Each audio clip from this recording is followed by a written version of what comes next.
네, 사랑하는 성도들 여러분들과 함께 말씀을 나누게 되어 행복합니다. 함께 말씀을 통해서 하나님의 은혜 누리는 시간 되기를 축복합니다.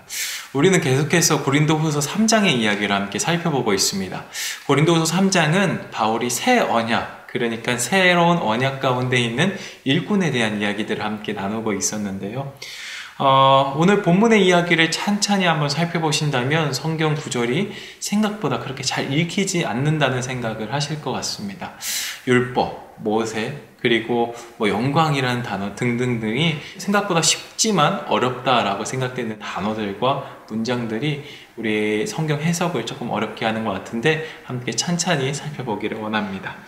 본문을 한번 나눠서 한번 살펴보기를 원하는데요. 첫 번째는 1절부터 17절까지입니다.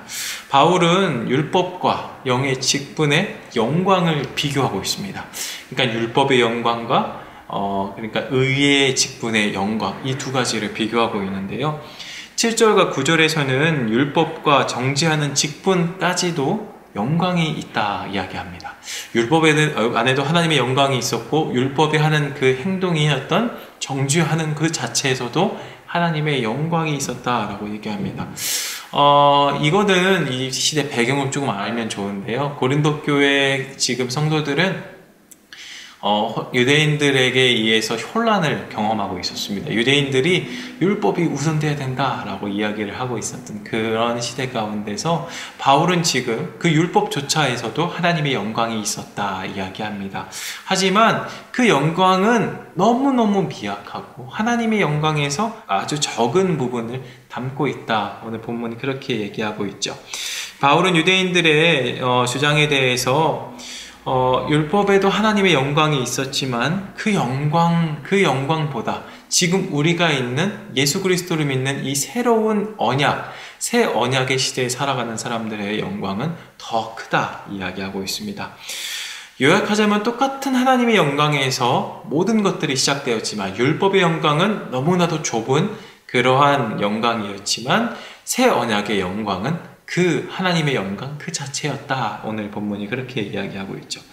그래서 11절과 18절에 있는 이야기들을 합니다. 바울은 새 언약이 아닌, 그러니까 율법을 통한 유대인들의 생활 방식과 사고 방식을 수건이라는 표현을 사용해서 우리에게 알려주고 있습니다. 14절에서는 이런 수건 때문에, 그러니까 유대인적인 사고들 때문에 고린도 교회 성도들이 지금까지, 그러니까 바울 시대에 바울이 지금 편지를 쓰고 있는 그 당시까지만 하더라도 이 구약 성경을 그 율법의 시각으로 보고 있었다 이야기합니다. 하지만 이 다음 구절을 보시면 이 수건은 그리스도를 통하여 없어진다라고 말합니다. 그리스도를 통하여서 하나님의 놀라운 영광이 임할 때에 그 수건은 벗겨진다 이야기하고 있죠. 그렇기에 지금은 율법의 시각으로 성경을 보지만 그리스도를 통하여서 구원을 받은 사람들은 하나님의 능력과 하나님의 은혜를 통하여서 그 수건이 벗겨진다 이야기하고 있습니다. 오해하시면 안 됩니다. 오해하시면 안 되는 게 바울은 절대로 구약 성경을 없애야 된다, 구약 성경은 필요 없다, 율법은 필요 없다 그렇게 얘기한 게 아닙니다. 바울이 얘기하는 이 율법은 유대인들의 사고방식, 생활 방식, 그리고 그걸 통한 여러 가지 성경 구절들과 유대인들의 생각들을 다 같이 포함하는 것들을 이야기하는 거기 때문에 우리가 보고 있는 구약 성경이 없어져야 된다, 바울은 절대 그렇게 이야기하고 있지 않습니다. 우리가 함께 이 본문을 통해서 한번 생각해 볼 수 있는 것들이 무엇이 있을까요? 우리에게 수건은 어떤 것입니까? 하나님의 말씀을 온전하게 받아들이지 못하는 그러한 우리들 눈과 우리들 생각 가운데 수건은 무엇인지요? 혹시나 우리 눈에, 그리고 우리 피부에 느껴지는 것들이, 그리고 우리 마음에 드는 생각들이 하나님의 말씀을 온전하게 받아들이지 못하는 수건이 아닐지 한번 생각해 봤으면 좋겠습니다. 중요한 것은 이 수건이 벗겨지기 위해서는 바로 그리스도께로 돌아가야 합니다. 오늘 성경에서는 주께로 돌아감이라고 표현을 하는데요. 여기서의 주는 성령 하나님을 뜻합니다.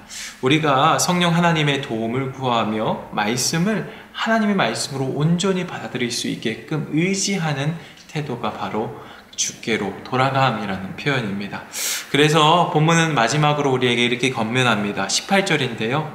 주의 영광을 보게 되면 그와 같은 형상으로 변화하여 영광에서 영광에 이르게 합니다. 이 모든 것을 행하시는 분은 바로 성령 하나님이라는 것을 우리가 알 수 있습니다.